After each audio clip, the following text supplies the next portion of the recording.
সুজলাং সুফলাং মলয়জ শীতলাম শস্য শ্যামলাং মাতরম। সকলের মুখে মুখে ধ্বনিত হয় এই গান।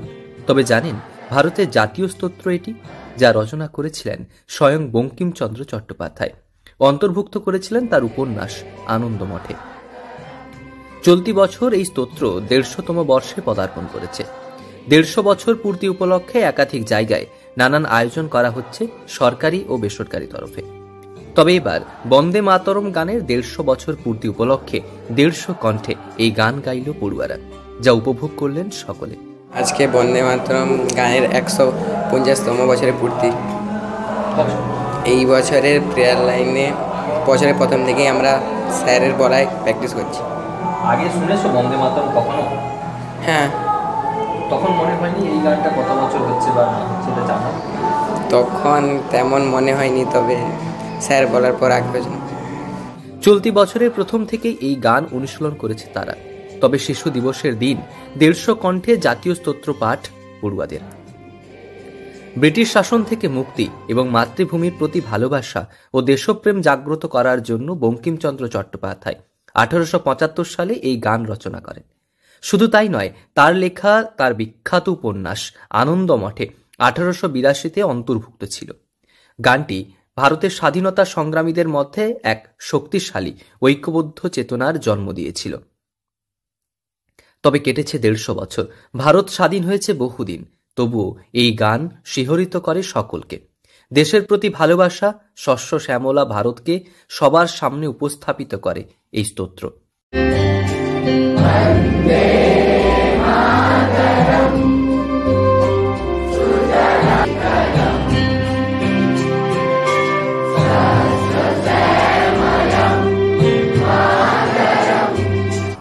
একটি কথা বলতেই হয় যে বন্দে মাতরম এই যে শব্দটা, এই শব্দ তো একটা গান নয়।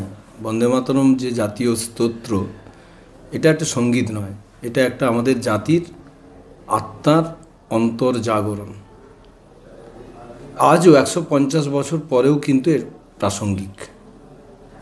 এই প্রাসঙ্গিকতা, এর সৃষ্টি, এর সৃষ্টিকর্তা, এর যে ইতিহাস, এই সম্পর্কে যদি আমরা আমাদের ভবিষ্যৎ প্রজন্মদের না শিক্ষিত করি, তাহলে ইতিহাস আমাদের ক্ষমা করবে না।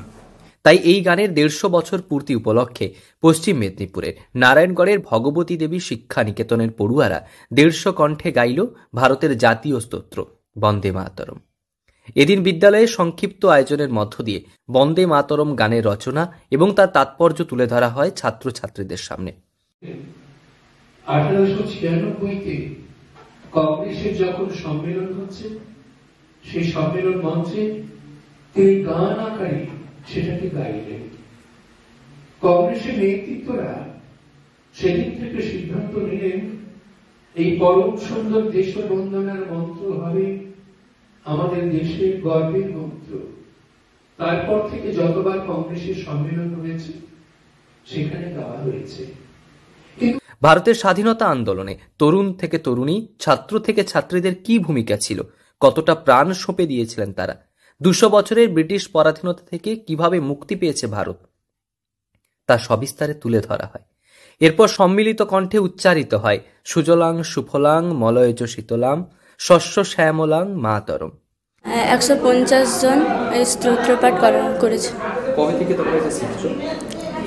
আমরা এই বছরই গত 7 মাস ধরে এই গানটি আমরা আমাদের প্রার্থনা সভায় সকলে মিলে গিয়ে আসছি।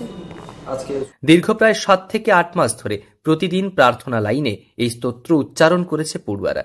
তাদের দাবি, প্রতিটি বিদ্যালয় কিংবা বেসরকারি প্রতিষ্ঠানেও প্রার্থনা লাইনে অন্তত উচ্চারিত হোক এই স্তোত্র। তবে সংক্ষিপ্ত অনুষ্ঠান এক তাৎপর্যপূর্ণ বলেই মনে করছে ওয়াকিবহাল মহল। পশ্চিম মেদিনীপুর থেকে রঞ্জন চন্দ্রের রিপোর্ট, লোকাল 18 বাংলা।